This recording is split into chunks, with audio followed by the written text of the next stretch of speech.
Okay, so previous lecture में हमने I guess 190 तक डिस्कस कर लिए थे। 189 और 190 अप टू 190 हमने डिस्कस कर लिया था। उसके बाद हमें आगे कंटिन्यू करने हैं। तो आप लोग स्टार्ट कर लेते हैं। आई गेस सबने सॉल्व कर ही लिया है।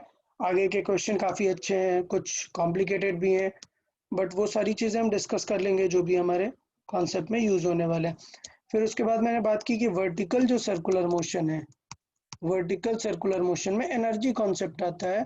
तो कई बार वर्टिकल सर्कुलर मोशन एक नेक्स्ट टू नेक्स्ट चैप्टर है, वर्क पावर एनर्जी, वहां पर कई बार हमें ये देखने को मिल जाता है।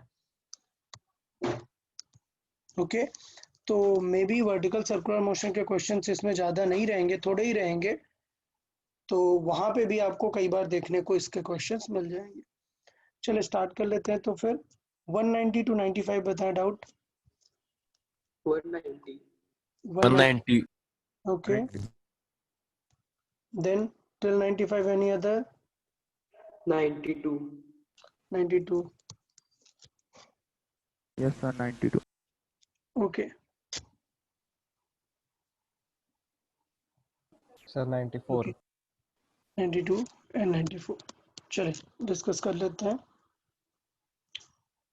यार कुछ स्टूडेंट्स लॉगिन में प्रॉब्लम हो रहा है क्या? मुझे मैसेज आ रहे हैं कुछ स्टूडेंट्स के, पता नहीं। सिंपल है बहुत, मतलब जस्ट लॉगिन करना है। एक सेकेंड होल्ड करें यार। सर कभी कभी वो ईमेल आईडी रॉन्ग बता रहा है। Okay okay, email ID wrong. और कुछ का मैसेज आया, you are not eligible to sign in to Zoom at this time. पता नहीं जूम सर क्या। हाँ सर, एज 18 प्लस डालना चाहिए। ओके ओके ओके ओके, ये भी है। 16 प्लस, अच्छा 16 प्लस भी चलता है। ओके 16 प्लस चलता है। Okay okay, good good, thanks. बोलता हूँ मैं। वेट, हाँ जस्ट अ मिनट।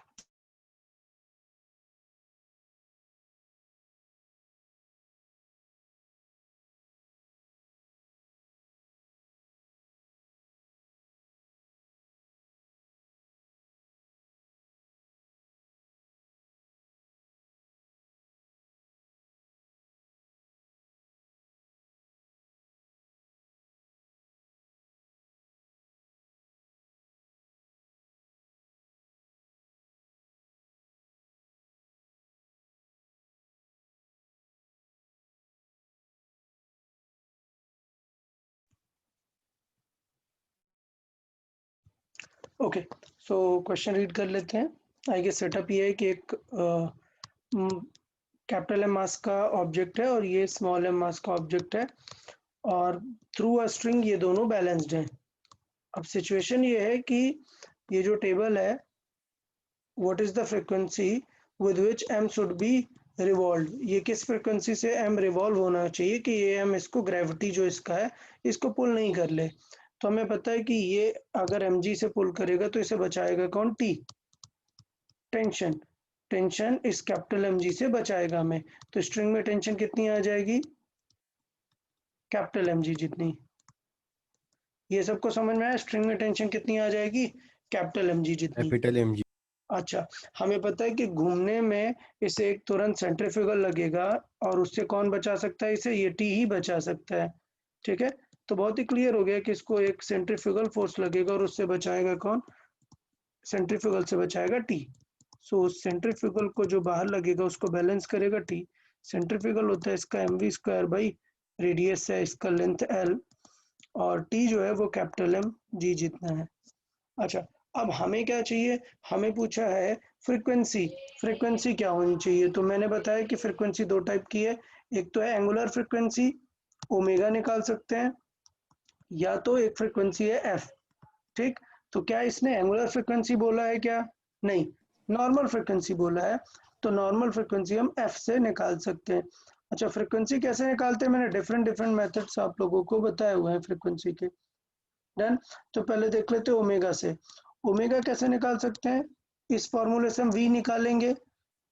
क्लियर? तो ओमेगा क्या आएगा? V by R. R. Good.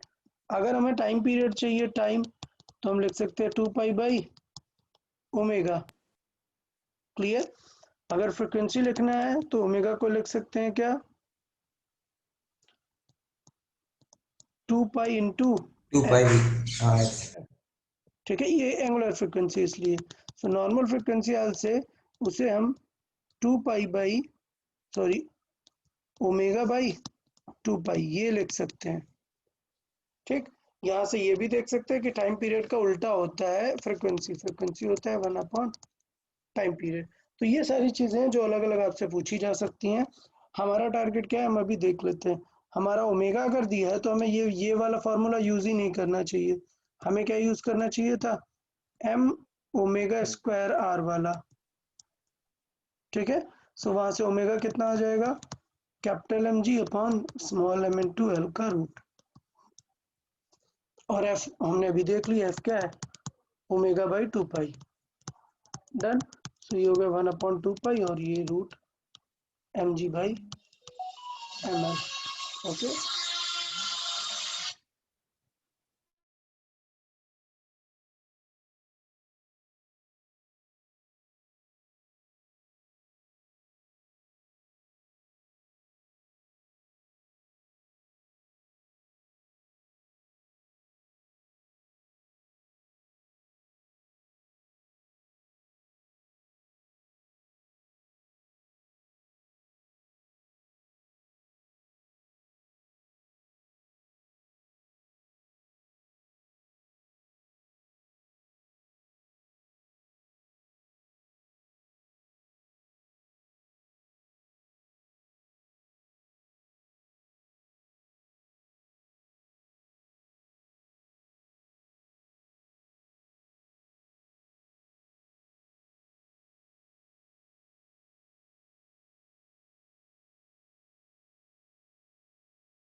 Okay, so 192 read कर लेते हैं एक बार।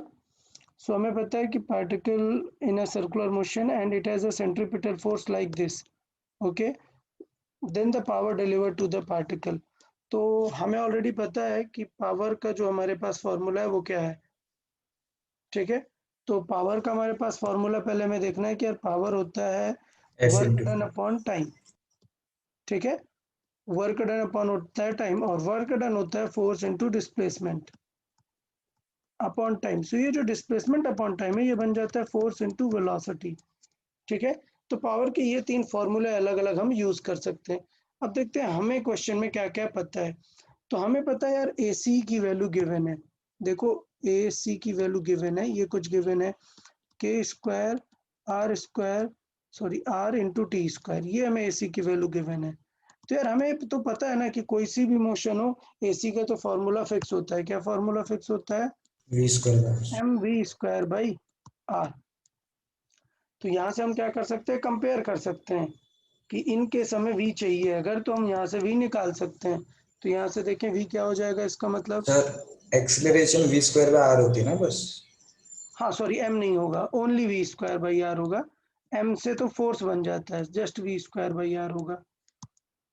तो इसका मतलब क्या हो जाएगा देन, v की वैल्यू कितनी आ जाएगी, r का मल्टीप्लाई कर देंगे तो v स्क्वायर की वैल्यू कितनी आ जाएगी यहाँ पर, k square are square T square. Okay, so root ले लेंगे, v की वैल्यू क्या आ जाएगी, के आर टी। v की वैल्यू आ गई है। अच्छा v तो क्या है, v देखो कांस्टेंट आ रहा है या वेरिएबल आ रहा है, वेरिएबल आ रहा है। ठीक, तो इसका मतलब क्या सिचुएशन होगा, यहाँ से हम at निकाल सकते हैं। at क्या हो जाता है, स्पीड का differentiation dv by dt। dt। तो वो तो t का 1 हो जाएगा, बचेगा क्या, सिर्फ के आर। तो यहाँ से हमें AC पता है, AT पता है, हम A निकाल के नेट फोर्स निकाल लेंगे और वेलोसिटी निकाल लेंगे। एक बार ट्राई करें सब लोग, एक सेकंड टाइम पे। Sir, how r square? ये R इधर मल्टीप्लाई हुआ ना। Okay. हम्म।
ओके, सो आगे सॉल्व किया किसी ने? कंप्लीट सॉल्व किया? एसी हमें पता है, एटी हमें पता है, और एफ इंटू वी हमें चाहिए नेट फोर्स। किसी ने ट्राई किया? Yes sir. तो एफ इंटू वी से काम बन रहा है? Yes sir. पक्का एफ इंटू वी से काम बन रहा है, क्योंकि एफ इंटू हम वी करेंगे तो हमें वहां पे नेट फोर्स चाहिए रहेगा। Sir F is equals to M A, फिर ए टेंजेंशियल हाँ, एक्सेलरेशन लेके वो निकाल सकते। लेके दोनों निकाल सकते हैं। ठीक है, अच्छा ये बताओ कि हम इस एसी को क्यों यूज नहीं करेंगे ए में? फोर्स तो टेंजेंशियल ही लगेगा ना। नहीं, सेंट्रीपिटल भी रहेगा। एक सेकेंड रोल करें, पता नहीं बहुत सारे लोग ज्वाइन नहीं हो पा रहे।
ओके, सो इस पर्टिकुलर क्वेश्चन में हमें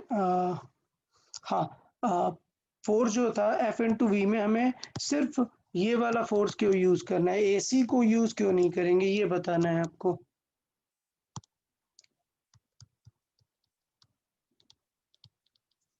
फोर्स तो सेंट्रीपिटल भी लग रहा होगा ना,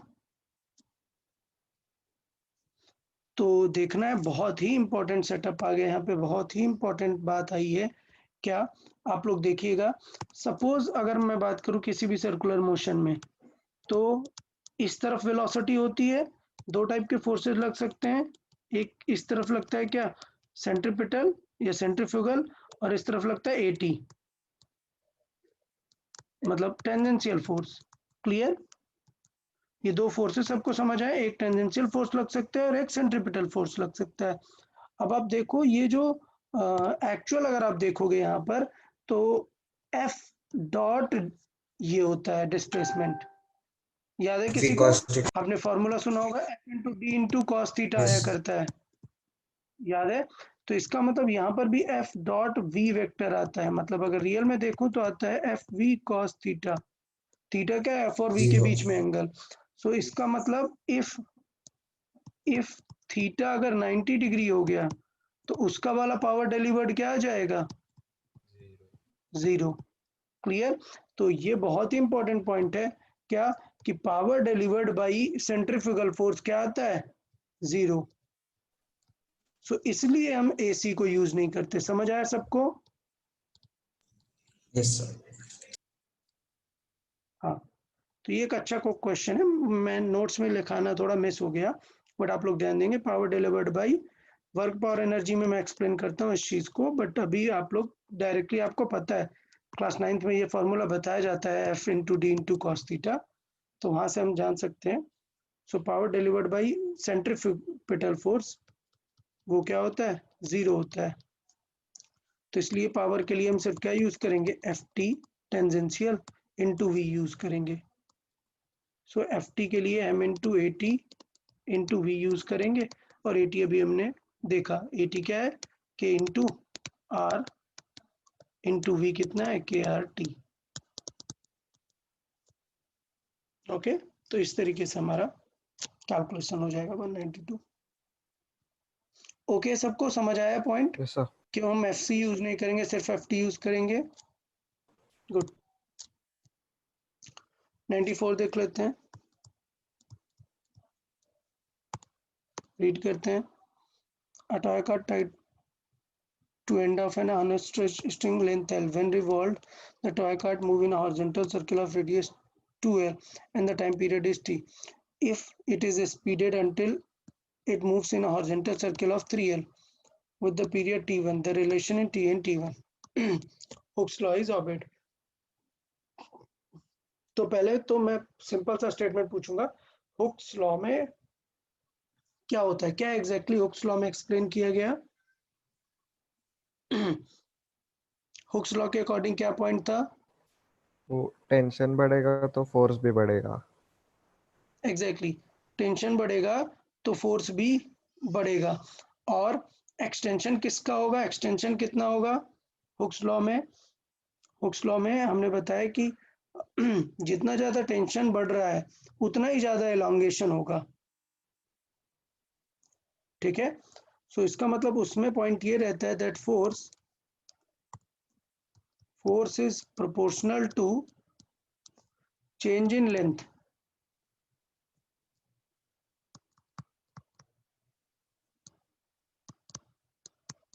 ठीक है, फोर्स कितना ज्यादा लगेगा उतना चेंज इन लेंथ होगा, और फोर्स पे डिपेंडेंट हमें पता है कि हमारा ओमेगा और एल ये सारी चीजें इन्वॉल्व रहेंगी।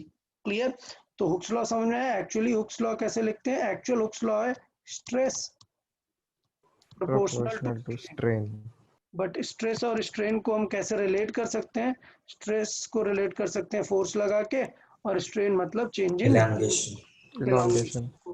ठीक है, तो देख लेते हैं एलोंगेशन कितना होता है। फर्स्ट केस में लेट से हमने एफ फोर्स लगाया, एफ फोर्स लगाया, तो एलोंगेशन कितना हुआ, कुछ एलोंगेशन हुआ। अभी प्रोपोर्शनल है तो कांस्टेंट मान लेते हैं, कुछ कांस्टेंट आया के इनटू एलोंगेशन, एलोंगेशन नंबर। ठीक है, फिर नंबर 2 क्या हुआ, नंबर 2 है लेट से फोर्स लगाया हमने कुछ F1, तो के वही रहेगा लेट से एलोंगेशन नंबर 1। ये सिचुएशन होने वाली है। ठीक है, अब देखो कि क्वेश्चन में गिवन क्या है, क्वेश्चन में गिवन है टाइम पीरियड गिवन है, जबकि हम फोर्स कैसे लिख सकते हैं, ओमेगा के फॉर्मेट में लिख सकते हैं ना। तो यहाँ पे साइड में हम टेस्ट कर लेते हैं कि फोर्स हम कैसे लिखते हैं, m omega square l, but हमें किसके टर्म्स में फोर्स लिखना है, टाइम। टाइम पीरियड के टर्म्स में। तो ओमेगा को क्या लिख सकते हैं, 2π/t करके लिख सकते हैं।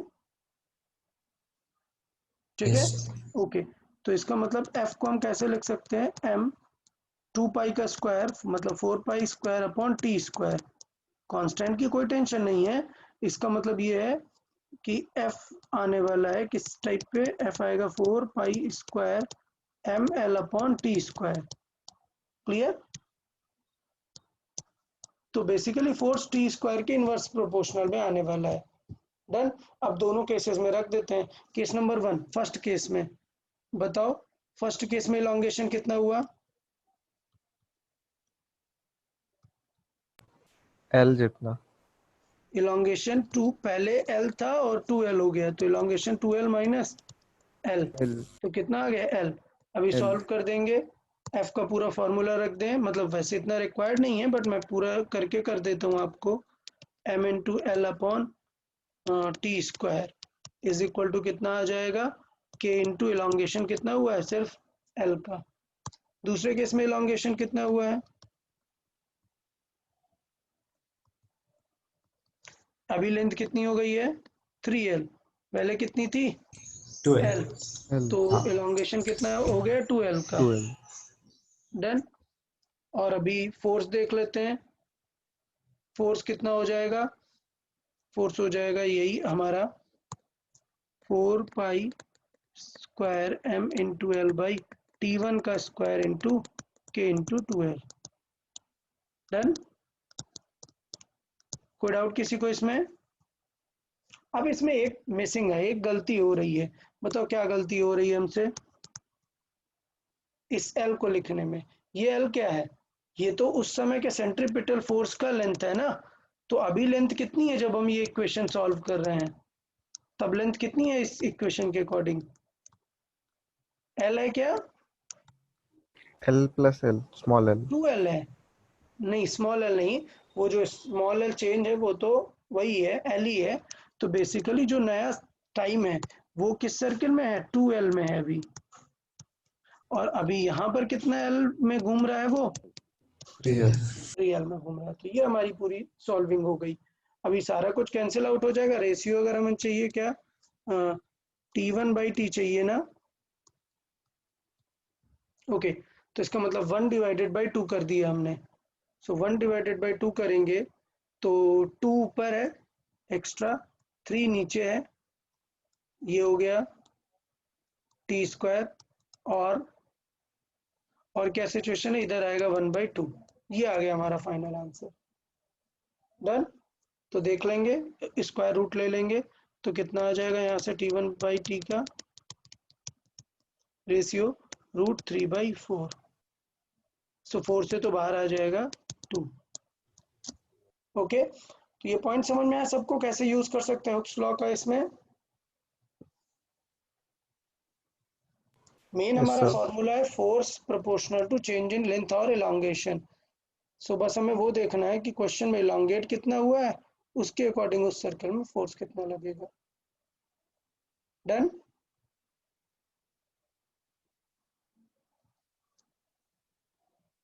गुड। सर लास्ट स्टेप फिर से बताएं। ओके, तो अभी हमने क्या किया, ये वाली जो इक्वेशन है और ये जो इक्वेशन है इन दोनों को हमने डिवाइड किया। क्यों हमने किया? क्योंकि हमें क्वेश्चन में T1/T चाहिए। तो हमें पता है कि ये सबसे बॉटम में है, तो जब डिवाइड करते हैं तो कहाँ पे जाता है? सबसे टॉप पे जाता है। तो हमने बेसिकली किया इक्वेशन 1 डिवाइड बाई इक्वेशन 2। तो इससे ये जो सबसे बॉटम पे ये गया है सबसे टॉप पे, और ये जो नीचे है वो रह गया। 4 पाई स्क्वायर m, ये सब कैंसिल आउट हो गया। सबसे टॉप पे एक्स्ट्रा क्या बचा? 2। और उस पे डिनोमिनेटर पे क्या बचेगा? 3। तो यहाँ पर आ गया 3। सो 2/3 यहाँ पर बचा सॉल्व करके। इधर के एल कैंसिल, क्या बचा? 1/2 बचा। फिर हमने दोनों का स्क्वायर रूट ले लिया। Okay, okay sir. या नेक्स्ट अप टू 200 बताएं डाउट्स। सर वो 196 है, वो पिछले वाला जैसा ही है ना, वो टेबल के नीचे। 196 a particle am performing this, its angular momentum about the axis of rotation is L, what is the kinetic energy? ठीक है, क्वेश्चन तो वही है बट पॉइंट ये है एंगुलर मोमेंटम बोला हुआ है, तो हमें फॉर्मूला बता एम बी चुका आर है sir 197। Is equal to m b r. तो ये इजी है, इसमें कुछ राय नहीं गया। क्या 197? 7। Okay 197। So on the center of a frictionless table, a small hole which is a weightless system of two length। हाँ वही क्वेश्चन है। Yes sir. At the two ends same mass attached, arrangement is made in such a way that half of the string is on the tabletop and half is hanging below the table, a circular path with constant v, what is the centripetal acceleration of the moving ball? ठीक है, तो वही setup है और ये length L बोल दिया है और ये लेंथ भी L बोल दिया है, और उसके अकॉर्डिंग यहाँ पर दोनों वेट कंसिडर किए हुए हैं। हाँ सर। तो लेंथ का उतना कुछ यूज नहीं है, मेन तो ये सर्कुलर वाली लेंथ का यूज है, ये हैंगिंग लेंथ का तो कुछ खास उसमें यूज है नहीं। ओके, अप टू 200 बताएं। Any other doubt? 200। 200 बाकी लोग किसी ने सॉल्व किया? Yes sir. 200 नंबर मतलब किसी और को आया? पॉइंट ये पूछ रहे हैं। सर इसके जैसा एक सेम क्वेश्चन किया था हमने किया था। देख लेते हैं। एन सेम ही animal question. with the inner radius this and this rolling without slipping with a uniform angular speed. The ratio of forces exerted by two particles situated on the inner and outer part of the ring. अरे हाँ, तो मतलब ये तो just 168। हाँ same time पे अगर कर रहे हैं तो मतलब क्या चीजें सेम होनी चाहिए, ओमेगा दोनों का सेम होना चाहिए। ठीक है, तो they are rolling with the same part, so omega should be same. तो मतलब समझ जाओ कौन सा वाला फार्मूला यूज करना है, ओमेगा वाला फार्मूला यूज करना पड़ेगा, उसके अकॉर्डिंग रेशियो आ जाएगा। Okay good. Then up to 205 202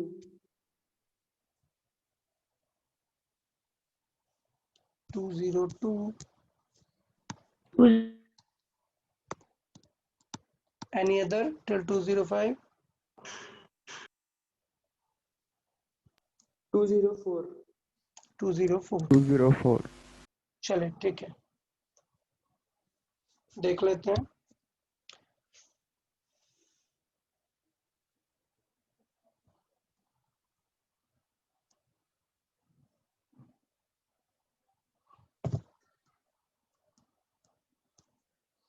to zero to देख लेते हैं।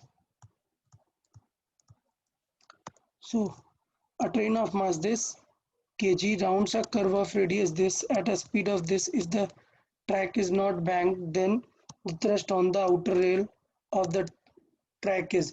तो इसका मतलब सिचुएशन ये है कि लेट्स से ये ट्रैक है, बट ये तो हमने 2D में बनाया, बट ये कुछ ऐसा है, ये कर्व ट्रैक है। डन। तो कर्व ट्रैक है मतलब ये सिचुएशन है और इसमें ट्रेन यहाँ पर जा रही है।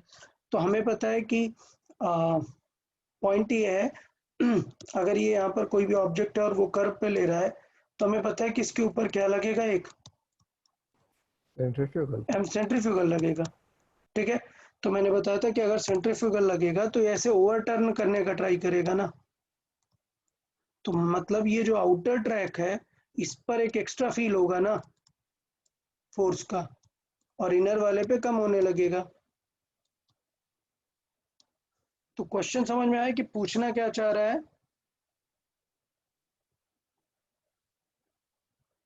पॉइंट सबको समझ आया कि क्या पूछना चाह रहा है, आउटर पे क्यों थ्रस्ट टाइप का फोर्स फील होगा उसे एक। समझ आया सबको कि इसके वजह से इस पॉइंट पे आउटर पे प्रेशर पड़ेगा ना, क्योंकि सेंट्रीफ्यूगल उसको बाहर की तरफ टर्न कराने का ट्राई करेगा। अब प्रॉब्लम ये है कि देखो न्यूटन दिया है हमसे, क्या हमसे टॉर्क पूछा है क्या? टॉर्क होता तो हम क्या करते, दिस फोर्स इनटू ये हाइट h/2। ठीक है, बट हमसे टॉर्क पूछा क्या? नहीं, हमसे क्या पूछा? न्यूटन, सिर्फ फोर्स। तो फोर्स तो यही हो जाएगा ना, mv²/r। डन।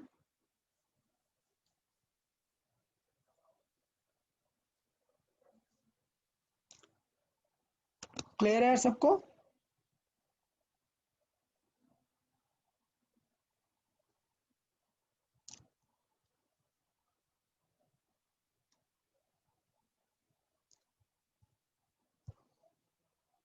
ओके 204 देख लेते हैं।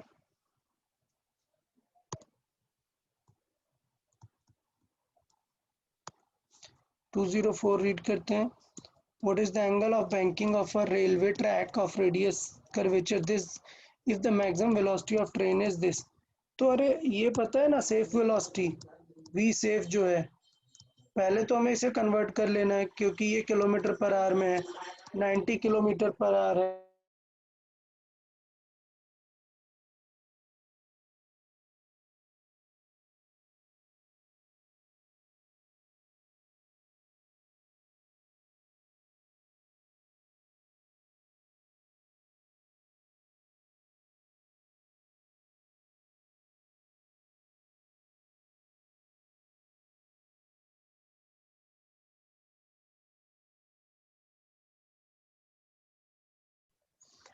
सो सबसे बड़ी जो मतलब बहुत सारे लोगों को नहीं आ रहा होगा, वो मिसिंग हो सकता है कि आप भूल गए कि किलोमीटर पर आवर हम यूज नहीं कर सकते, हमें मीटर पर सेकंड में चाहिए। क्लियर? तो ये कितना हो जाएगा? 25 मीटर पर सेकंड। डन। अच्छा, अब हमें पता है सेफ स्पीड कैसे निकालते हैं यार, याद है ना? Angle of banking tan theta is equal to क्या होता है? R g. बस। तो इसमें डाउट किसका था एक्चुअली? मतलब डाउट जैसा कुछ रहना नहीं चाहिए था, सिर्फ आपको कन्वर्ट करने का ही प्रॉब्लम था। अगर कन्वर्ट सही से कर दिया होगा तो फिर कोई टेंशन नहीं होनी चाहिए थी। ओके, तो 25 कैंसिल आउट हो जाएगा, 10 आएगा, 0.25 टाइप आ जाएगा। अच्छा हाँ, ये टफ है अभी थोड़ा कि 0.25 को 1/4 लिख सकते हैं। ये थोड़ा सा बहुत बड़ी मैथ है इसमें कि 0.25 को 1/4 लिख सकते हैं। बहुत ही सिंपल है, 0.25 को 1/4 कर सकते हैं 25 से कट करके 100 को। ओके, नेक्स्ट अप टू 210 209 209 206 206 चले। सो 206 से स्टार्ट कर लेते हैं। 206 पहले है, 206 रीड करते हैं। When moving with this speed, again ये स्पीड कन्वर्ट होनी चाहिए। ओके, कोफिशिएंट ऑफ फ्रिक्शन दिया हुआ है this much, the safe driving the minimum radius of curvature क्या होना चाहिए? तो बहुत ही सिंपल है, हमें इधर tan थीटा दिया होगा या फिर हमें क्या दिया होगा? Friction coefficient. दोनों बिल्कुल सिमिलर होते हैं, ये बिल्कुल आप मान के चलिए। तो इधर फॉर्मूला हम क्या यूज कर सकते हैं? v का root r g tan theta use करते हैं जब एंगल ऑफ बैंकिंग दिया होता है, और अगर हमें फ्रिक्शन दिया होता है तो क्या हो जाता है? म्यू आर जी हो जाता है tan थीटा की जगह। ठीक है, तो सारी चीजें हमें आर फाइंड करना है। तो इसका मतलब आर इज इक्वल टू कितना हो जाएगा? V square by mu into G. समझ आया सबको? फॉर्मूला याद है? बस अपन डायरेक्ट कर देंगे। अब यार v को कन्वर्ट करना पड़ेगा, 108 किलोमीटर पर आ रहा है तो उसे हम कन्वर्ट कर लेंगे। कितना आ जाएगा मीटर पर सेकंड में? 30 metre 30 metre per second. So v is equal to आ जाएगा 30 मीटर पर सेकंड। सो उसके अकॉर्डिंग अपन लिख लेंगे यहाँ पे और सॉल्व कर देंगे। 13 to 30 म्यू है 0.5, जी है 10। ओके, 209 देख लेते हैं। अच्छा, कुछ लोग जो बीच में अगर नहीं बोल पाते हैं, अगर कोई दूसरा डाउट रहता है तो आप पूछ सकते हैं, ऐसा कुछ नहीं मैं 209 बता रहा हूँ तो आप कोई दूसरा भी पूछ नहीं सकते हो। 209 से पहले कुछ भी डाउट है तो पूछ सकते हैं आप। So radius of curvature of a metre gauge railway line at a place where the train is moving with the speed of this is 50। ठीक है, रेडियस दिया है इस स्पीड पे। if there is no side thrust on the rail then the elevation of the outer rail above the inner rail is। तो इसका मतलब ये है कि अगर कर्वेचर है, अगर कर्वेचर है तो हमें पता है कि वो जो है उस पे एक थ्रस्ट फील होने वाला है। ठीक है, ये थ्रस्ट एक फील होने वाला है। बट अगर हमने बैंकिंग एंगल कर दिया है तो हमें पता है ना कि बैंकिंग एंगल से क्या होता है, वो खुद स्पीड को बैलेंस कर लेता है ना। सेंट्रीफ्यूगल के कंपोनेंट को mg का कंपोनेंट बैलेंस कर देता है इंक्लाइन करने से। याद आ रहा है? Yes sir. हाँ, तो इसका मतलब बैंकिंग करने का बेनिफिट क्या हो गया यार? बेनिफिट ये हो गया कि इस पे जो अब थ्रस्ट वगैरह लगना होना चाहिए तो वो नहीं लगता, और mv स्क्वायर बाई आर का कॉस थीटा वाला कंपोनेंट बैलेंस कर देता है किसको? mg साइन थीटा के कंपोनेंट को। ठीक है, सो एट द एंड कुछ भी हो जाए, इस पूरे केसेस में हमेशा ये चीज अच्छे से आती है, the tan theta is v square by are G. Clear है? Yes sir. अच्छा, तो इसका मतलब tan थीटा हम निकाल सकते हैं, v स्क्वायर हमें पता है, इस बार चेंज भी नहीं करना। 10 इंटू आर कितना है? 50 इंटू जी कितना है? 10। तो देखो क्या आ गया? 1/5 आ गया tan थीटा। अच्छा, आप गौर करो कि tan थीटा होता है परपेंडिकुलर ओवर बेस। ठीक, तो क्वेश्चन में हमें दिया है कि ये जो मीटर गेज रेलवे लाइन है, इसका मतलब क्या है कि रेलवे लाइन का जो बेस है वो कैसा है? वो मीटर गेज है, 1 मीटर है। तो ये क्वेश्चन से हमें यहाँ से आइडेंटिफाई करना है कि इसका मतलब ये जो चीज़ है ये 1 मीटर है। तो इसका मतलब अगर ये बेस 1 मीटर दिया है तो हाइट निकाल सकते हैं ना, ठीक। तो tan theta is equal to क्या हो जाएगा, height over base. So height कितनी है, हाइट हमें फाइंड करनी है, बेस कितना है 1। क्लियर। तो h की वैल्यू क्या आ जाएगी, 1/5 ही आ जाएगी। ये 1 मीटर है एक्चुअली बेस, तो यहाँ से हाइट की वैल्यू आ गई 0.2 मीटर। डन, समझ आया सबको। ये लाइन इंपॉर्टेंट थी कि ये मीटर गेज रेलवे लाइन है, मतलब इसकी जो विड्थ है वो 1 मीटर कंसिडर करनी है हमें। नेक्स्ट 215 तक 213 212 एंड 213। 213 पे बहुत एकदम साउंड आया है, मतलब चेक करना पड़ेगा 213 कुछ। Okay, any other till 215। Okay, चलो डिस्कस कर लेते हैं फिर। 212 स्टार्ट करते हैं। 212 रीड करते हैं। The radius of a curved path on a railway highways are the width of the road is b, the outer edge of a road is height h, so the car with velocity v safely passes। अरे ये तो बिल्कुल यही हो गया ना यार, ये रोड है, ये उसकी हाइट दे दी है, तो बेसिकली ये दे दिया है उसको h, ये दे दिया है उसको b। डन। और इसका जो रेडियस है, जो कर्वेचर है वो r दिया हुआ है, रोड का कर्वेचर है वो r है। तो हमें पता है ना क्या होगा सेफ पासेस के लिए, tan theta is v square by are g. Done. बस tan थीटा क्या हो जाएगा, height over base, so h b is v square by are g. बस किसकी वैल्यू निकालनी है, what is the value of h, ठीक है। h की वैल्यू हम बता देंगे यहाँ से। समझ आया सबको। Yes sir. गुड। तो ये बिल्कुल सिमिलर, यही क्वेश्चन रेप्लिकेट कर रहा है, बस ये न्यूमेरिकल था, इसमें उन्होंने वैल्यू वाइज पूछा हुआ है। चलो 213 रीड करते हैं। The angle of banking this for a metre gauge. तो फिर से इसमें वही बात आ रही है, मीटर गेज रेलवे लाइन है। Okay, is given like this. तो यार इतना क्यों टेंशन ले रहे हो, साइन थीटा दिया है ना, तो टेंशन में आ गए तुम लोग।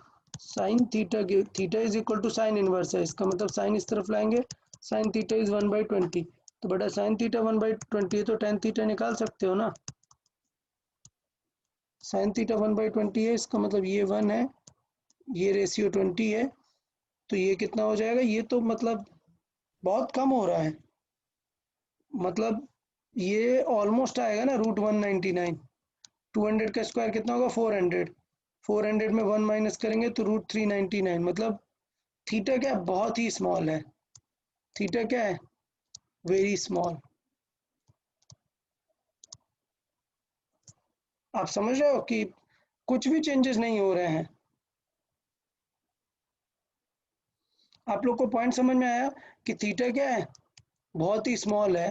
तो ये बताओ √399 जो आएगा, हमें 1/399 लिखना है, तो क्या मैं इसको ऐसा क्यों मैं टेंशन दूं, मैं अप्रोक्सीमेटली लिख सकता हूँ ना, अप्रोक्सीमेटली ये 400 ही तो है ना, बहुत डिफरेंस आएगा क्या इसमें, 399 को अगर मैं 400 लिख दूं, नो सर। No sir. नहीं, सो आई कैन राइट कि अप्रोक्सीमेटली ये यही लिखा हुआ है। तो इसका मतलब मैं आपको सिखाता हूँ कि अगर थीटा बहुत स्मॉल है तो साइन थीटा को क्या लिख सकते हैं, थीटा लिख सकते हैं, और उसे tan थीटा भी लिख सकते हैं। अगर थीटा बहुत स्मॉल है तो ये सब भी कर सकते हैं। डन। तो बस अब आपको क्या चाहिए, द एलिवेशन। तो हमें ऑलरेडी पता है कि लेट्स से ये हाइट है h और ये बेस 1 मीटर है। ओके, तो tan थीटा यूज कर लेंगे, h की वैल्यू कितनी आ जाएगी, tan theta is equal to h over 1 5 metre. Centimetre. हाँ, तो h की वैल्यू यहाँ से आ जाएगी कितनी, 1/20 मीटर। अगर सेंटीमीटर में चाहिए तो 100 का मल्टीप्लाई करा लेंगे, 1/20 सेंटीमीटर। ओके, तो यहाँ पे बेसिकली साइन थीटा का कुछ काम नहीं था, डराने के लिए आपको दे दिया है। इनडायरेक्टली हम tan से भी वो काम कर सकते हैं। ओके, हर जगह मत कर देना कि साइन को हटा के tan लिख दो, इस केस में इतना छोटा आ रहा है एंगल, इसलिए हम ये कर सकते हैं। Okay,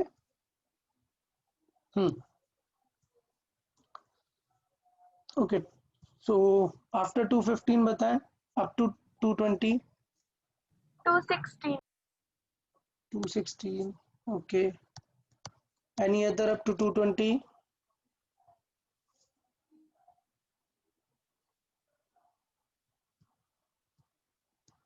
Any other up to 220? Okay, good. So 216 देख लेते हैं। चले रीड करें 216। Without changing the angle of banking, if we want to increase the maximum safe speed which a car can travel in a curve by 10%, then we have to increase the radius of the curvature from 20 meter to which value? Okay, 10% हमें increase करना है क्या safe speed. तो देख लेते हैं safe speed कैसे depend करती है। तो v स्क्वायर, हमें बैंकिंग एंगल नहीं चेंज करना है, सो हमें पता है कि v स्क्वायर क्या हो जाता, सॉरी v बस देखें, सो v हो जाता है root r g tan theta. Clear, हमें g या tan थीटा को चेंज करना है क्या? नो ये सर, वी और आर। क्वेश्चन, तो इसका मतलब v किस पे डिपेंड कर रहा है भाई? रूट r पे। Clear, v is proportional to root r। तो हमें v कितना चाहिए? For v to increase 10%। 10%, बताओ r कितना इंक्रीज होना चाहिए? मतलब v 10% इंक्रीज करने का मतलब होना चाहिए कि v न्यू कितना आ जाएगा? 1.1 v. 1.1 times of old v। ये सबको समझ आता है? मैंने यूनिट डायमेंशन में इसे एक्सप्लेन भी किया था बहुत अच्छे से कि कोई भी क्वांटिटी 1 पहले से होती है, परसेंट को बदल लो पॉइंट में, जैसे 30%, तो मतलब कितना हुआ? 0.3। तो नई वैल्यू कितनी हो जाएगी? 1.3 टाइम्स ऑफ ओल्ड। ये सेटअप सबको याद आ रहा है? ऐसा कुछ जो मैं एक्सप्लेन करता हूँ? Yes sir. Okay, good. So जिन्हें नहीं भी आ रहा है वो सिंपल ये समझ सकते हैं कि अगर कभी भी लेट्स से इंक्रीज जो है, अगर इंक्रीज है लेट्स से 22%, तो इसका मतलब ये है कि न्यू वैल्यू कितनी हो जाएगी? 1.22 टाइम्स, क्योंकि 22 का वो हमने परसेंट को पॉइंट में कन्वर्ट कर लिया। ठीक है, तो अभी बताओ अगर मुझे इस वैल्यू से रूट के अंदर से 1.1 चाहिए, तो मतलब आर क्या हो जाएगा? R proportional to v square हो जाएगा ना। v कितना हो गया? 1.1, तो आर न्यू कितना हो जाएगा? 1.1 का स्क्वायर टाइम्स। सो 1.1 का स्क्वायर कितना होगा? 121 टाइम्स। तो इसका मतलब आर हो गया 121 टाइम्स। तो बेटा कितना इंक्रीज किया आर को? कितना इंक्रीज किया हमने? यहाँ से देख के बताएं कितना परसेंट? 21। 20. 21%। 21% इंक्रीज कराना है। अच्छा, इनिशियल वैल्यू कितनी थी? 20 मीटर। तो 20 मीटर को, हाँ 20 मीटर को 21% इंक्रीज करा दो, या फिर 1.2 टाइम्स ही बोल सकते हैं। तो सीधे मैं लिख सकता हूँ आर न्यू कितनी हो जाएगी? आर न्यू हो जाएगी 1.21 टाइम्स 20। सो मल्टीप्लाई कर लेते हैं, 24.2।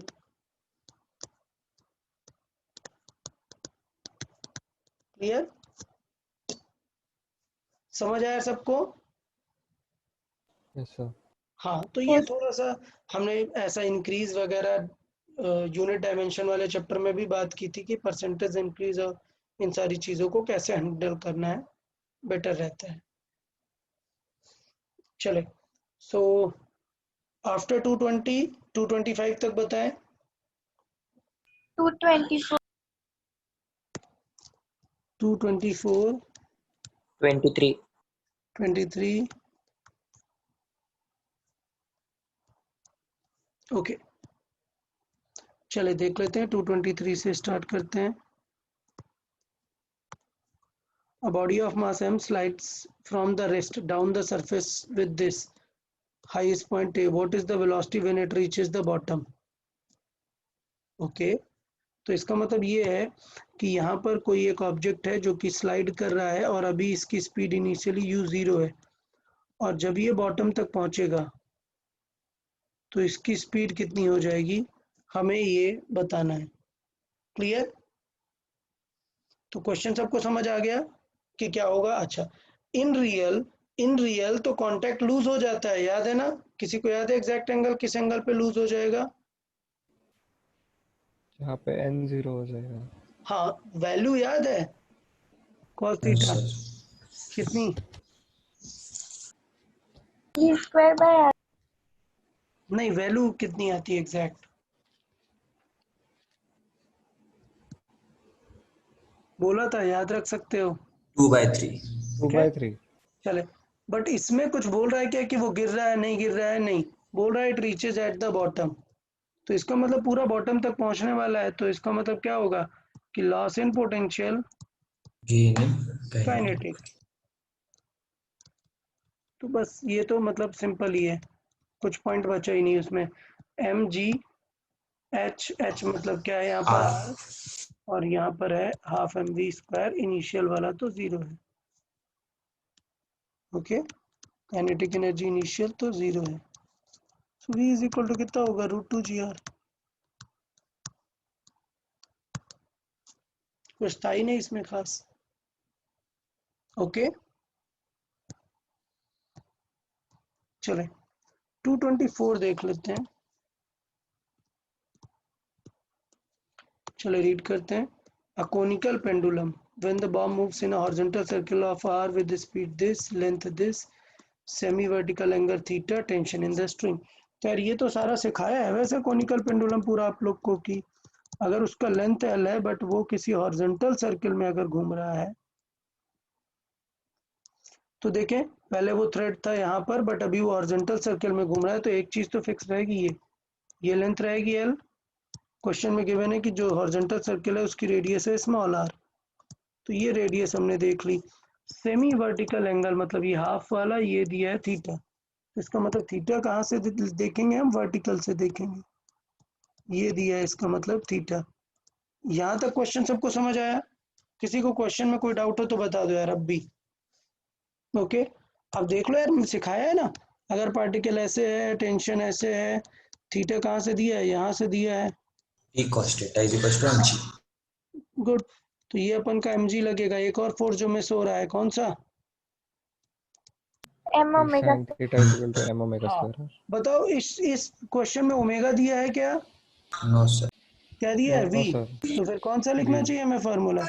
mv square. mv square m by v square by r. Done.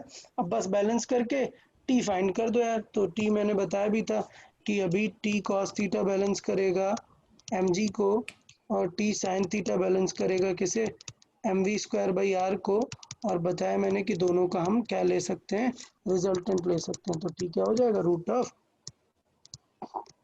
M g का square plus m we square by r का स्क्वायर। ठीक, अच्छा, लेकिन यार आंसर्स जो हैं वो एकदम अलग आ रहे हैं, आंसर एकदम अलग आ रहे हैं। तो अगर इस टाइप के आंसर्स देखूं तो सारे ऑप्शन में देखो आप MGL मिल रहा है, दिख रहा है सबको आपको? हाँ, तो इसका मतलब ये है कि क्वेश्चन में आपको ये वाला पैटर्न नहीं जानना चाहता है, वो MG डायरेक्ट आपको लाने का ट्राई कर रहा है। तो अगर मैं MG डायरेक्ट लाऊं तो इसी से ला सकता हूँ। पार्ट समझ आया? फर्स्ट हाँ, तो इससे लाने के लिए देखो मुझे क्या करना पड़ेगा, T इज इक्वल टू क्या हो जाएगा, mg बाई कॉस थीटा। तो अगर मैं कहीं से कॉस थीटा ले आऊं तो मेरा mg टाइप का आंसर दिख जाएगा। तो भाई इस फिगर में देखो यार, कॉस थीटा कैसे लिख सकते हैं। कॉस थीटा क्या हो जाएगा, बेस ओवर हाइपोटेनिस, हाइपोटेनिस कितना है l, और बेटा बेस कितना हो जाएगा, root of l square minus r square. Are square upon l। तो दिख गया cos theta. So t is equal to कितना आएगा, mg, जो नीचे का l है डिवाइड में वो ऊपर जाएगा, और ये आएगा root of l square minus r square. समझ आया क्या सबको? ऐसा नहीं है कि ये आंसर गलत है, ये आंसर भी करेक्ट है, बट ऑप्शंस में नहीं दिए है। तो ऑप्शंस में हमें ऑप्शन के अकॉर्डिंग का सर्च करना पड़ेगा। समझ आया क्या सबको? क्लियर? अब देखो इस बार mv स्क्वायर बाई आर पूछ रहा है, तो mv स्क्वायर बाई आर क्या है इस बार? T sine theta. समझ आया? तो इस बार हमें क्या ढूंढना पड़ेगा? T sine theta. तो पहले टी कॉस थीटा पूरा यहाँ से यूज करके रख देंगे यहाँ पर टी के जगह पे, और फिर हम निकाल देंगे। तो 225 भी अगर मैं इसी पे कंटिन्यू कर दूं तो मैं इस तरीके से बोल सकता हूँ कि mv स्क्वायर बाई आर क्या हो जाएगा, ये क्या हो जाएगा? T sine theta. टी की वैल्यू क्या लिख सकते हैं? टी को लिख सकते हैं mg by cos theta into यहाँ पर क्या है? Sine theta. तो इसका मतलब आंसर क्या आएगा? mg tan theta. और अभी देख लो यार, mg तो है, टेन थीटा का फॉर्मूला क्या हो जाएगा यहाँ से? Perpendicular over base. तो परपेंडिकुलर पे कौन है? आर, और बेस पे कौन है? Root of l square minus r square. समझ आया सबको? Yes sir. तो आई गेस ओके, इतना कुछ कॉम्प्लिकेट नहीं था। बस पॉइंट ये कि हमें क्या सॉल्व करना है वो एज पर द क्वेश्चन हमें देखना पड़ेगा, इसलिए ये क्वेश्चन थोड़ा अच्छा बन जाता है। चले अप टू 230 बताएं। 228 228 232 232। अबे आगे चले गए तुम, कोई बात नहीं। ठीक है, up to 230। Any other doubt? 230 230 ठीक है, चलिए देख लेते हैं। 228 ओके। सो क्वेश्चन में ये है, क्वेश्चन रीड कर लेते हैं। 228 a small body attached to the end of an inextensible string completes a vertical circle then। तो बेसिकली ये बहुत ही फंडामेंटल टाइप का क्वेश्चन हो गया। क्या कि वर्टिकल सर्कल में क्या क्या चीजें चेंज रहती हैं और क्या क्या चीजें बदलती हैं। ठीक, तो आपको ये याद रखना है कि अगर वर्टिकल सर्कल हो रहा है तो मतलब वो अपना mg और जो एनर्जी चेंजेस हैं वो हमारे हो ही रहे होंगे। Clear?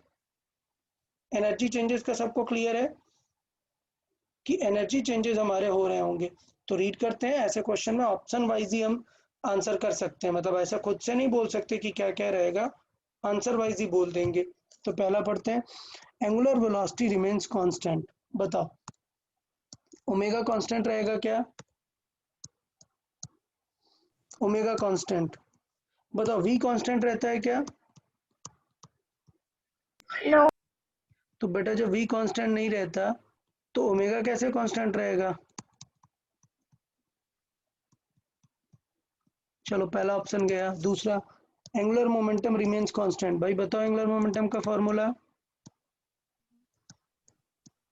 MVR mvr। V constant है क्या? No sir. तो फिर ये कांस्टेंट रहेगा क्या?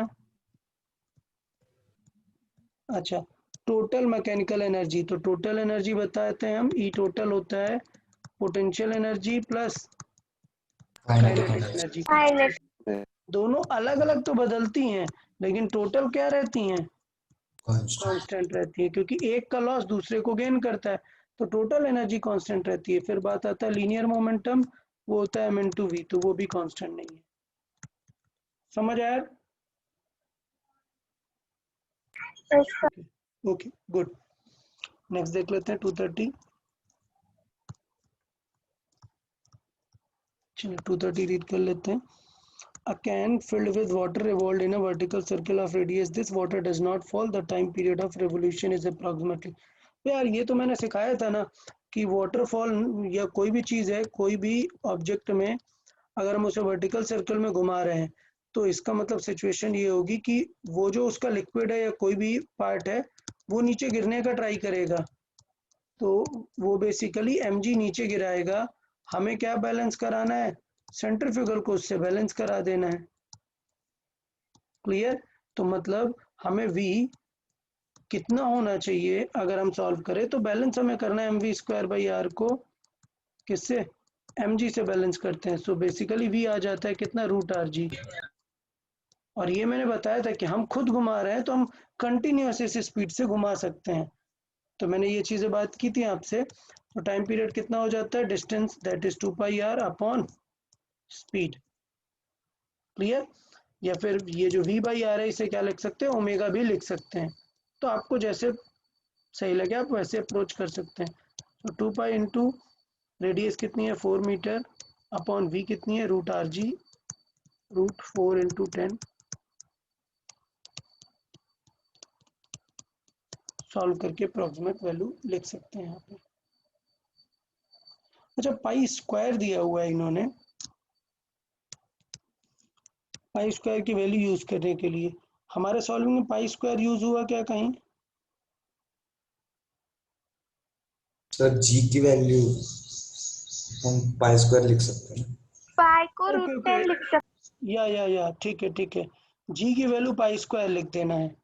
यहाँ पर ये पर्पस है, 10g लिखा हुआ है तो इंस्टेड ऑफ ये g को 10 हम यहाँ पे क्या लिख सकते हैं, पाई स्क्वायर लिख सकते हैं। तो उससे क्या होगा, पाई बाहर आ जाएगा। Very good. सो 2π इंटू 4 इसलिए दिया है वो, पाई स्क्वायर 10 रखना है और g जैसा कंसिडर करना है कि पाई स्क्वायर रूट के बाहर आ जाएगा और 4 से बाहर आ जाएगा 2। क्लियर? तो आंसर 4 हो जाएगा time period. Okay good. Sir या हम पाई को रूट 10 भी लिख सकते हैं ना? पाई को रूट 10 भी लिख सकते हैं, हाँ चलेगा। उल्ट सेम चीज है, मतलब चाहे जैसे कर लो आप, इसको रूट 10 कर दो फिर कट कर दो, या फिर इस 10 को पाई स्क्वायर करके सॉल्व कर दो, जैसा बेटर लगे आपको वैसे ही कर सकते हैं।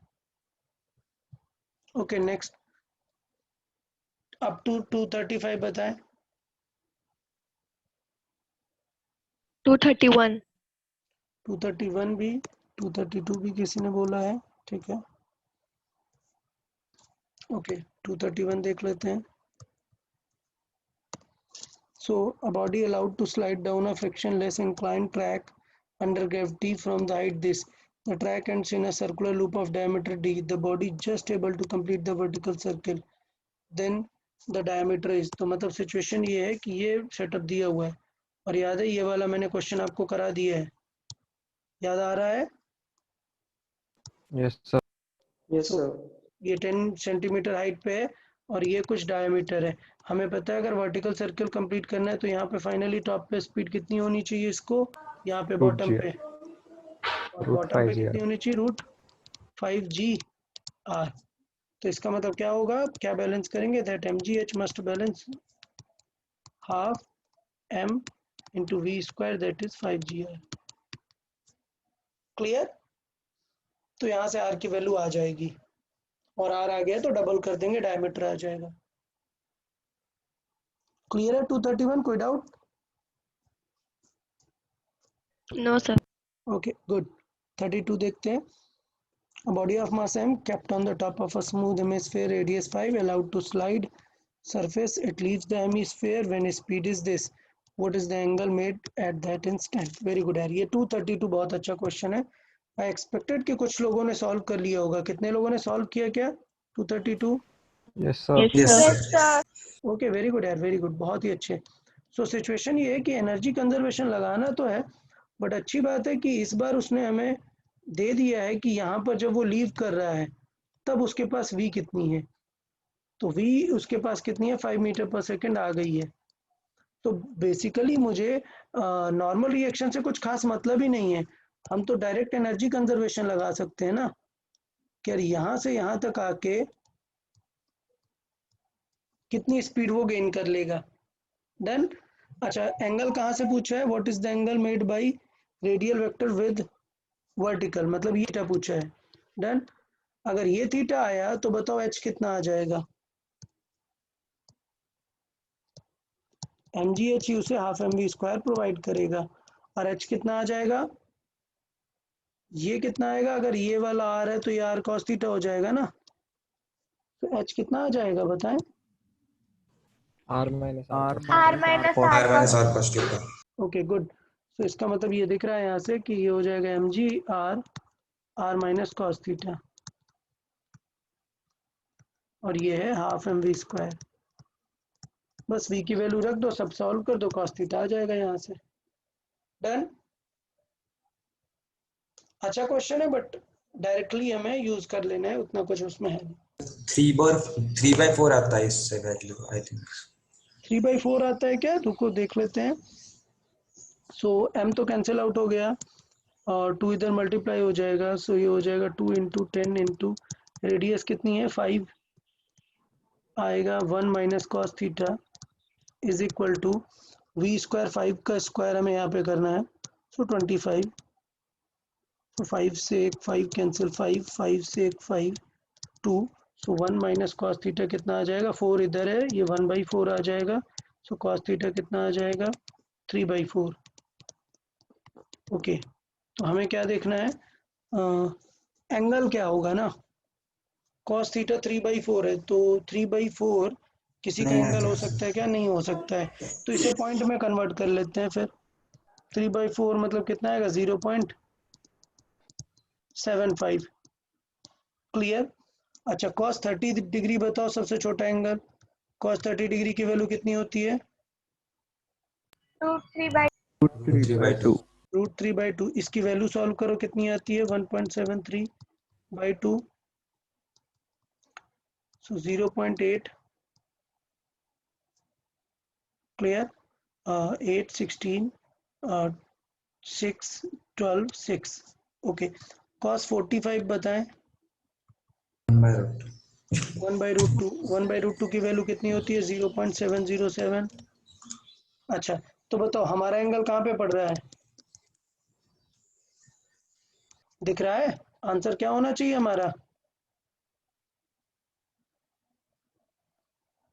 थीटा मस्ट बी 20 देन, और 45 के बीच में। Theta must be greater than 30 and less than 45 degree. समझ आया क्या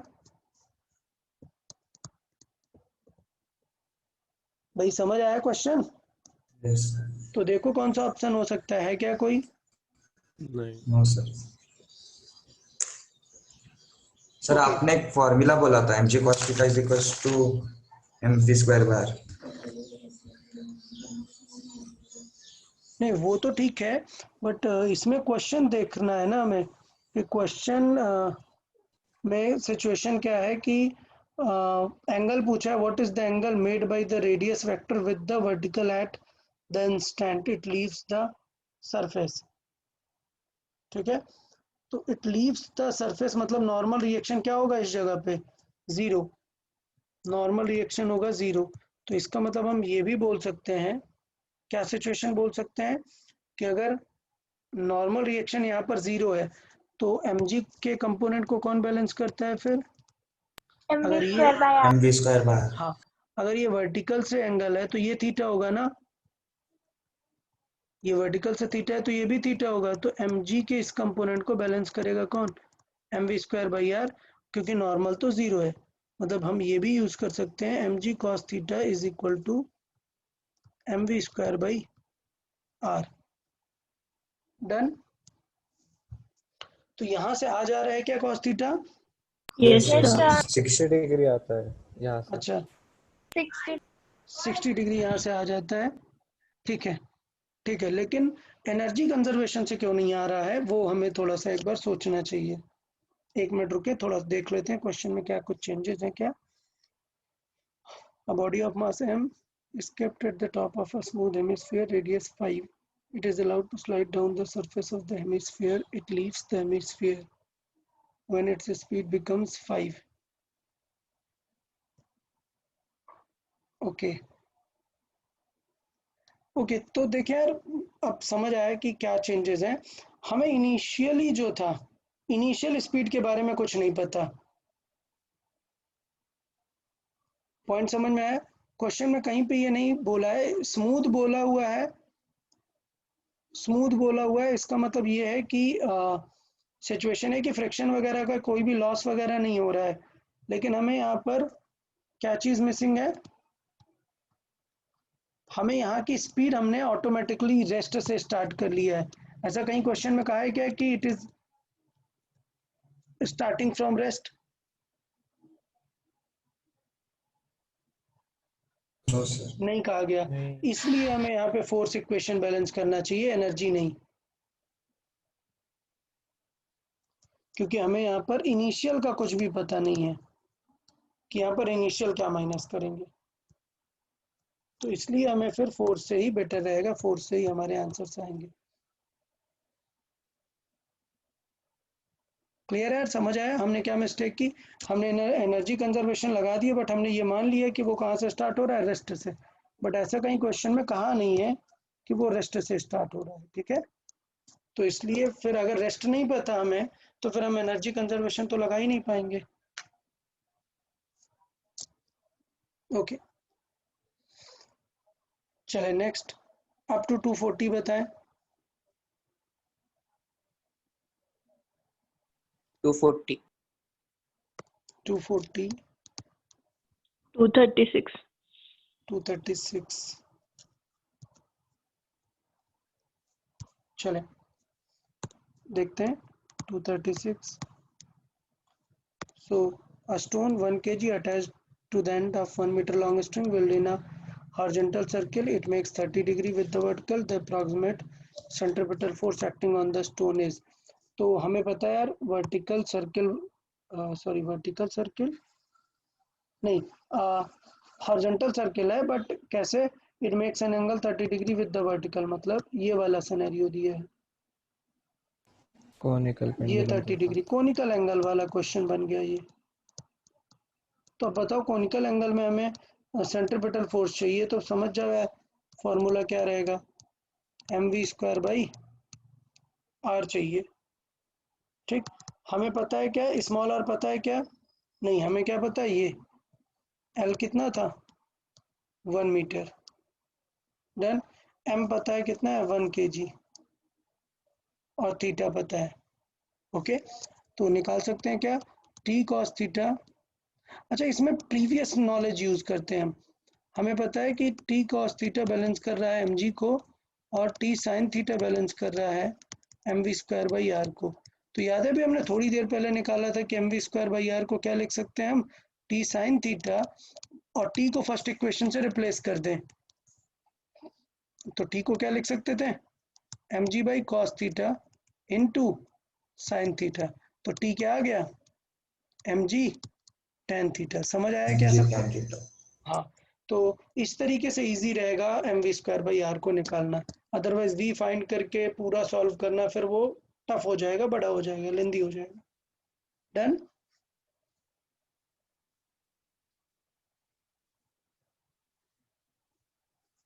क्लियर? कोई डाउट किसी को? सर हाँ सर, बोले।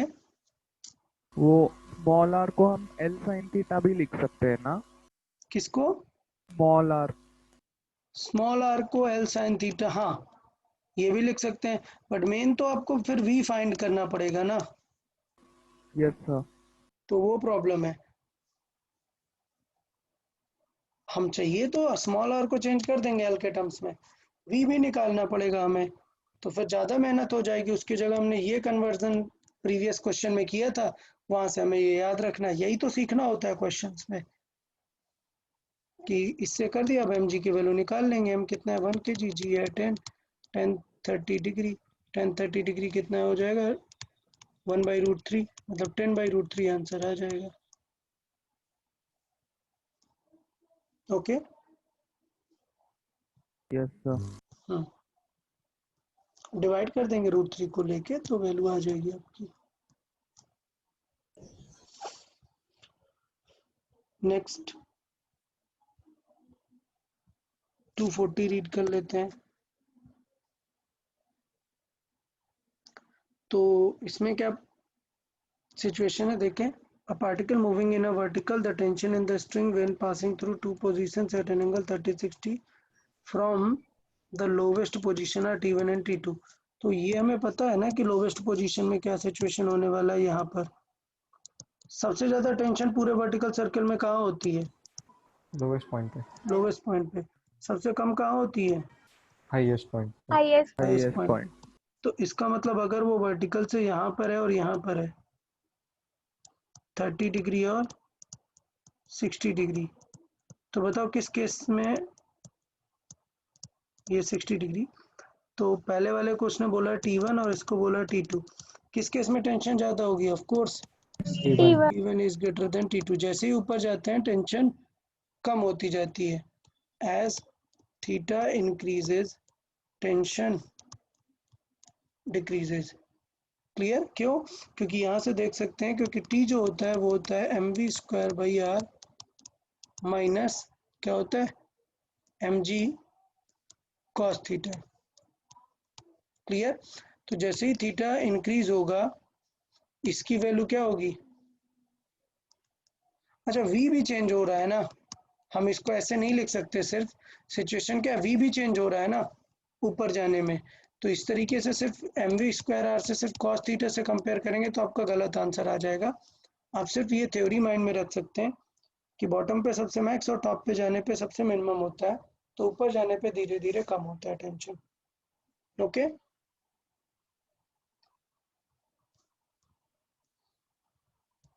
Next up to 245।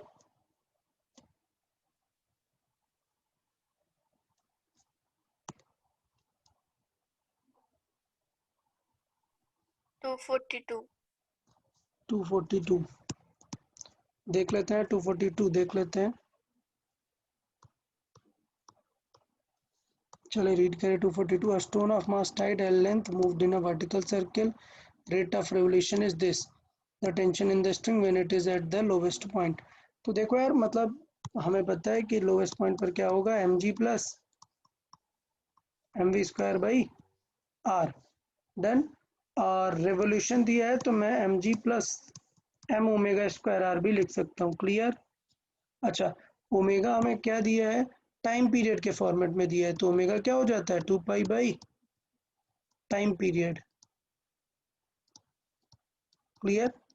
Time period क्या है? अच्छा, टाइम पीरियड नहीं, हमें डायरेक्टली ओमेगा ही दे दिया है। ओमेगा कितना दिया है? ओमेगा का यूनिट होता है ना रिवोल्यूशन पर सेकेंड, सो एन आरपीएम दिया है, रिवोल्यूशन पर मिनट। हमें पहले इसे क्या करना पड़ेगा, 60 से, Divide by 60.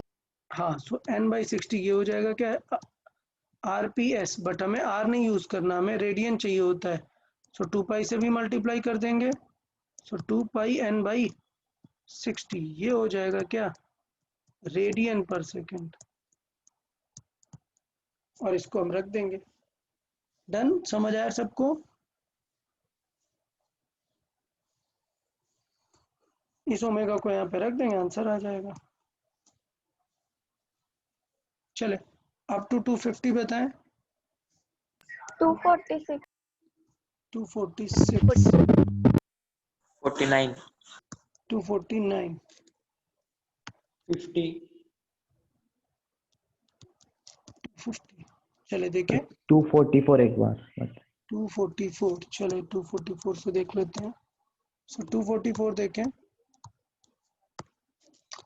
What is apparent weight of a body m attached to the end of the string just completing the loop in a vertical at the lowest point of in its path। मतलब just complete कर रहा है circle, तो lowest point पे speed कितनी चाहिए, root 5 RG चाहिए ना, अगर 5. जस्ट कंप्लीट करना है।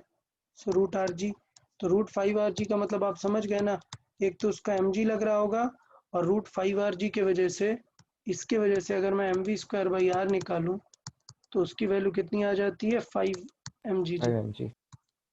तो इसका मतलब एक वो भी लगेगा ना नीचे, 5 mg, मतलब एक्चुअली mv² r ही लग रहा है, उसका वर्थ 5 mg जितना है। ये दोनों मिलकर टेंशन को बैलेंस करेंगे।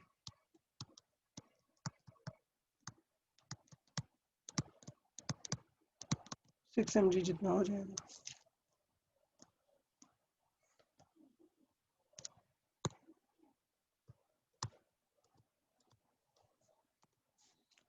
Body is just being revolved in a vertical circle, radius r. String breaks when the body is at the highest point. What is the horizontal distance covered by the body after the string breaks? अरे just vertical circle complete कर रहा है भाई, तो इसका मतलब यहाँ पे स्पीड कितनी थी, रूट 5 RG। यहाँ पे कितनी थी, रूट RG। ठीक है।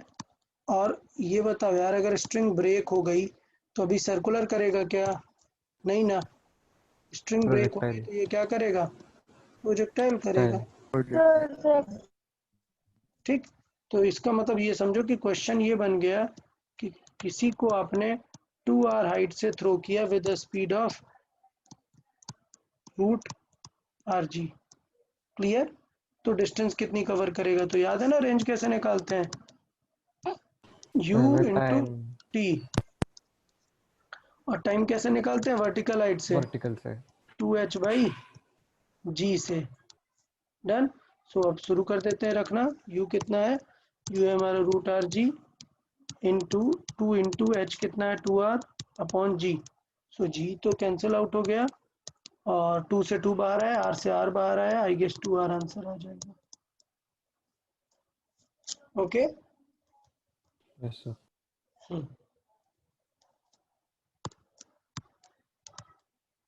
अच्छा क्वेश्चन था, बट सिर्फ प्रोजेक्टाइल रिकॉल कराना था। अब कुछ लोग को ये बिल्कुल नहीं समझ आया होगा कि ये मैंने क्या लिख दिया। तुम किसी हाइट से जब स्ट्रेट थ्रो करते हैं तो हम रेंज डायरेक्टली निकाल सकते हैं, और वहाँ पे जो टी निकालते हैं वो सिर्फ वर्टिकल हाइट की वजह से निकालते हैं कि ये ग्राउंड पे कब पहुंच जाएगा। उतनी ही देर तक ये आगे ट्रेवल कर रहा था जितनी देर में ये ग्राउंड पे पहुंचेगा।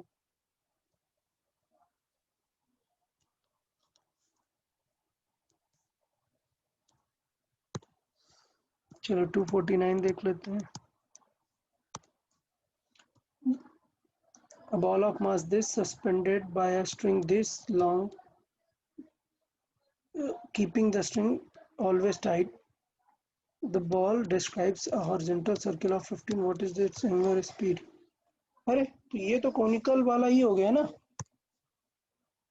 सर आंसर नहीं आ रहा है तो ओके देख लेते हैं फिर। तो सस्पेंडेड द स्ट्रिंग, ये लेट्स से 30 सेंटीमीटर है और ये हॉरिजॉन्टल सर्किल में घूम रही है किसी ओमेगा से। Circle of radius 15 centimetre. ये कितना है? 15 सेंटीमीटर। तो इस पे हमें पता है फोर्स कितना लगेगा? M omega square by, sorry m omega square into r. तो हमें ओमेगा चाहिए। ओके, तो बताओ यार एम ओमेगा स्क्वायर आर। अभी रिसेंटली प्रीवियसली हमने देखा ना कि ये फाइनली क्या आ जाता है? ये M G into tan theta आ जाता है ना। याद है? M we square by yes R sir. Solve करके एम जी टेन थीटा जैसे आ सकता है। ये नोट्स में ऐड कर लो यार, ये कॉन्सेप्ट ये इतना आ जाता है, ये नोट्स में ऐड कर लो कोनिकल पेंडुलम में, इजी रहेगा बाद में। तो अब देख लो यहाँ से m तो कैंसिल आउट हो जाएगा, ओमेगा यहाँ से निकाल सकते हैं, टेन थीटा यहाँ से निकाल सकते हैं। क्लियर? कितना हो जाएगा? ये 30 है, ये 15 है, इसके अकॉर्डिंग टेन थीटा निकाल लो। कोई डाउट किसी को? तो बस सॉल्विंग है ये। सर एक बार सॉल्व करते हैं क्या? नहीं आ रहा था, ऐसे ही क्या था। यार नहीं आ रहा हो ऐसा पॉसिबल नहीं है, कोई बात नहीं, अब तुम कह रहे हो तो कर लेते हैं। चले तो अपन सॉल्व कर लेते हैं। टेन थीटा हमें चाहिए, टेन थीटा। तो ये 30 का स्क्वायर 915। इससे बेटर है हम इस तरीके से कर लेते हैं क्या? साइन थीटा कितना आ रहा है? परपेंडिकुलर हुआ डायगोनल 1/2। तो अब ऐसे ट्रायंगल बना लेते हैं कि ये 1 है, ये 2 है, तो ये √3 हो जाएगा। डन। तो टेन थीटा कितना आ जाएगा? 1/√3। तो इसका मतलब ये हो जाएगा G10 इंटू 1/√3 इंटू आर कितना है? रेडियस स्मॉल आर है 15, मतलब यूज करेंगे, डिवाइडेड बाई 15। सेंटीमीटर में है तो डिवाइड बाई 100 और करना चाहिए, तो 100 ऊपर जाएगा। क्लियर? या ऐसे लिख देता हूँ 0.15 लिख देता हूँ। क्लियर सबको? ये ओमेगा स्क्वायर है तो बेसिकली ये आ जाएगा 1000/15√3। ओके, ये वैल्यू रहेगी हमारी, ये ओमेगा स्क्वायर की है तो ओमेगा इससे हम निकाल सकते हैं। तो अब यार सॉल्व करना इसको कोई मतलब नहीं है, 5 से कर देते हैं, 200 आ गया। 3√3 रफली अराउंड कितना हो जाएगा देख लेते हैं। ये हो जाएगा 100 डिवाइडेड बाई 3√3, so 3 into 1.73, 38 कुछ तो आ रहा है। एक सेकेंड, 100 डिवाइडेड बाई ये कितना हो जाएगा 9,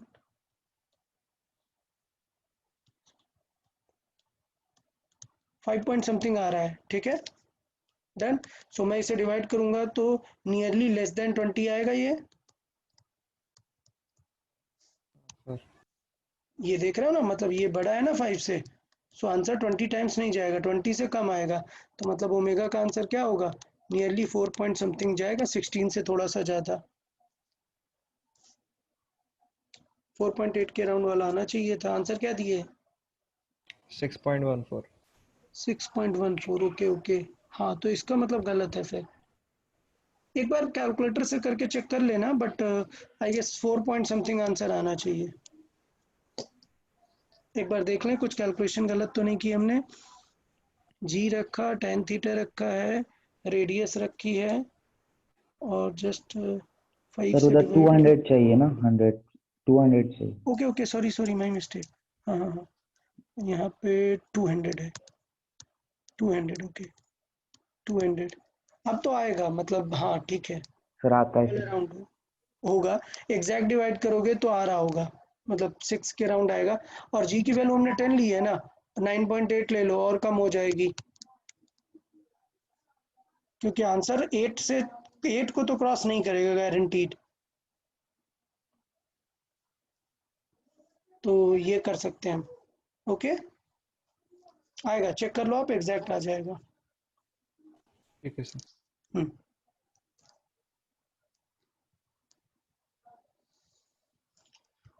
250 देख लेते हैं।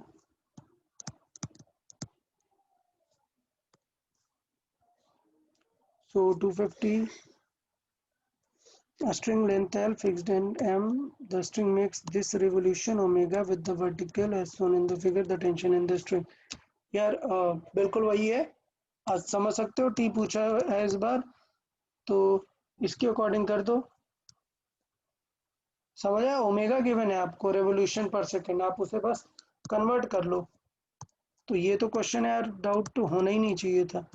ओमेगा 2/पाई रेवोल्यूशन पर सेकंड है, आरपीएस है, सो मैं 2 पाई का मल्टीप्लाई करूंगा तो क्या आ जाएगा 4 रेडियन पर सेकेंड, डन, और ओमेगा 4 यूज करके सॉल्व कर दीजिए, टी निकालना है।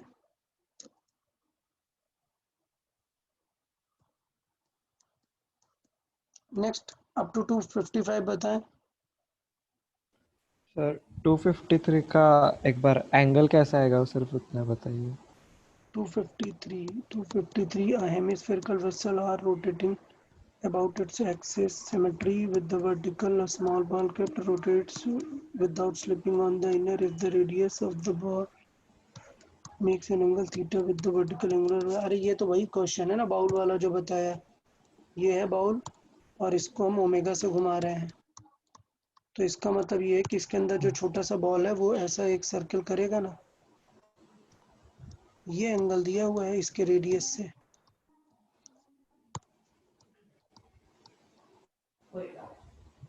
ठीक है, the radius, if the radius through the ball, the radius through the ball मतलब ये r makes an angle theta with the vertical, मतलब ये थीटा, ये दिया है थीटा,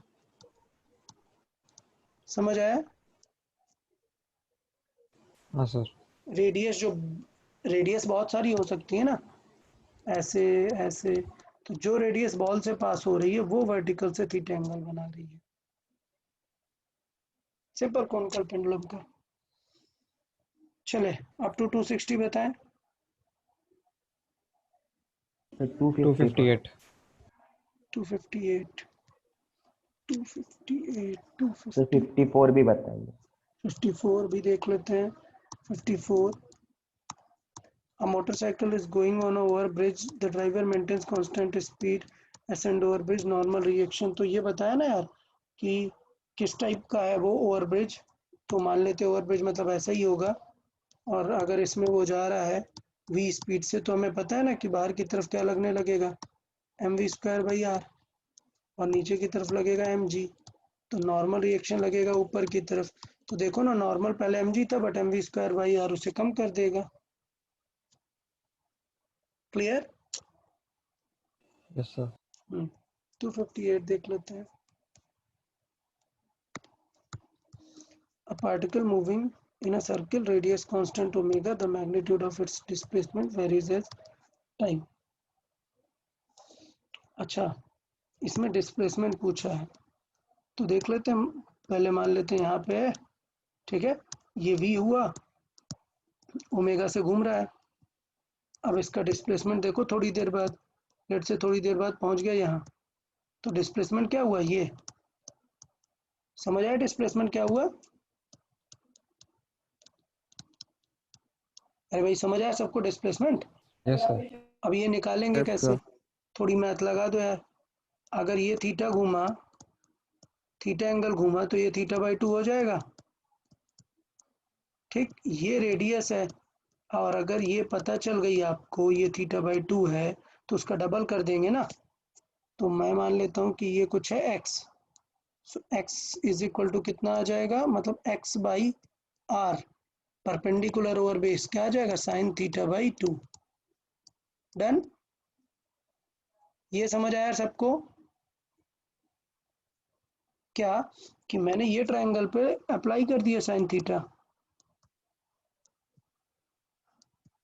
अभी समझ आया? और बेस निकाल लिया x, मतलब परपेंडिकुलर एंगल के हिसाब से। तो x इज इक्वल टू क्या आ गया, r sin θ/2। और हमें क्या चाहिए, डिस्प्लेसमेंट। तो डिस्प्लेसमेंट कितना होगा, 2x जितना होगा ना, मतलब कितना आएगा, 2r sin θ/2। ये कब डिस्प्लेसमेंट है, व्हेन थीटा एंगल हम घूम जाते हैं। तो थीटा को क्या लिख सकते हैं हम, ओमेगा इंटू टी। तो इसका मतलब क्या आ जाएगा, ये 2r sin ओमेगा t/2। अब पूछा क्या है, the magnitude of its displacement varies with time, मतलब ds/dt पूछा है, d of displacement by dt। तो डिफरेंशिएट कर देते हैं। 2r को कोई टेंशन होगी क्या, नहीं। साइन थीटा का डिफरेंशिएशन क्या हो जाएगा, cos omega t/2 into omega t/2 का भी तो होगा ना, तो t का हो जाएगा 1, बचेगा क्या, ओमेगा बाई 2। ठीक है, तो इस तरीके से भी हम देख सकते थे। तो आंसर क्या हो जाएगा लेकिन इस केस में, इस केस में तो 2 कैंसिल आउट हो जाएगा, ये आ जाएगा r omega into cos omega t/2। Sir option A answer दिया है। सिर्फ ये, हाँ। the magnitude of its displacement varies as, okay with time, मतलब ओके सिर्फ रेट नहीं पूछा है, हम ये क्या निकाल रहे हैं, the rate of change of displacement, ये नहीं पूछा है, द मैग्नीट्यूड ऑफ डिस्प्लेसमेंट ही पूछ रहा है सिर्फ। हमने तो रेट ऑफ चेंज निकाल दी है ना, इसमें तो सिर्फ क्या पूछ रहा है, डिस्प्लेसमेंट ही पूछ रहा है कि डिस्प्लेसमेंट क्या आ रहा है। तो डिस्प्लेसमेंट आ रहा है 2r sin ओमेगा t/2, ये as a function of time आ गया। Okay, next up to 265।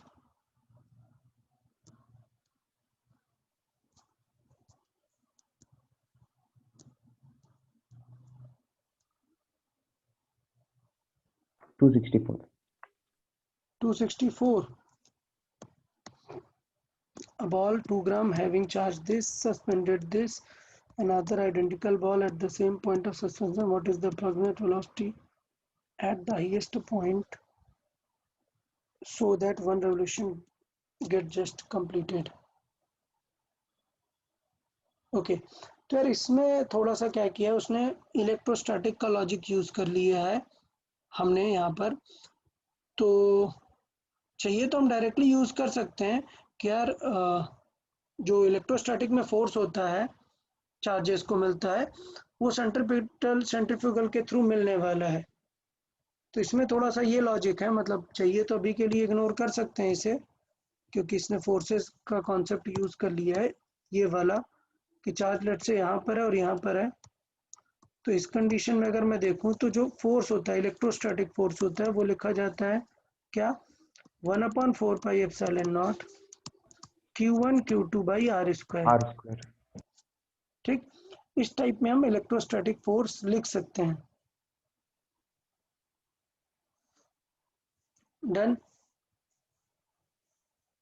तो देखो, another ball is kept at the point of suspension. तो पॉइंट ऑफ सस्पेंशन क्या है ये, तो आइडेंटिकल चार्ज, मतलब मान लेते हैं Q1 है, Q1 कितना है, Q है, और ये जो बॉल घूम रहा है Q2 वो भी कितना है, Q है, क्योंकि आइडेंटिकल बॉल बोला है, और ये ऐसे घूम रहा है। तो इनके बीच में जो इलेक्ट्रोस्टैटिक फोर्स है वो ही क्या दे रहा है हमें, टेंशन का काम कर रहा है। समझ आ रहा है? यस तो सर। बेसिकली ये इलेक्ट्रोस्टैटिक फोर्स ही हमें क्या देने वाला है, टेंशन। बाकी आप जैसा नॉर्मल हम सॉल्व करते हैं उस तरीके से हमें कर देना रहेगा। ओके, हाँ तो सर। टी पता चल गया, और हम ऊपर वाले टॉप पॉइंट पे जस्ट कंप्लीट करने के लिए यहाँ पे √5 RG जितनी स्पीड दे देंगे, और वहां पे √RG जितनी स्पीड दे देंगे। और यहाँ पर तो जो इलेक्ट्रोस्टैटिक फोर्स है, अच्छा एक चीज एक मिसिंग हो गया, एक गलती हो गई, हम ये नहीं लिख सकते √RG। क्यों? क्योंकि ये जो इलेक्ट्रोस्टैटिक फोर्स है, ये जो इलेक्ट्रोस्टैटिक फोर्स है, टेंशन 0 हो जाता है ना टॉप पॉइंट पे जाके, इलेक्ट्रोस्टैटिक फोर्स बदलेगा क्या, नहीं। सर नहीं बदलेगा। तो इसलिए थोड़ा सा हमें इस चीज को ये कंसिडर करके चलना पड़ेगा कि इलेक्ट्रोस्टैटिक फोर्स तो हमेशा रहेगा ही रहेगा।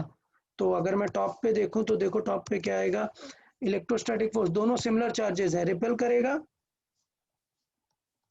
तो लेट्स से इलेक्ट्रोस्टैटिक फोर्स को कुछ स्मॉल एफ से लिख देते हैं। तो स्मॉल एफ रिपेल करेगा, mg नीचे लगेगा, और एक तो लगेगा ही क्या, mv²/r। डन। तो इसका मतलब क्या हो जाएगा, टॉप पॉइंट पे इक्वेशन देखने को मिलेगी that small f electrostatic plus mv²/r is equal to mg। Done. इसमें कोई डाउट किसी को? तो v नो निकाल लो लेंगे यहाँ से, बस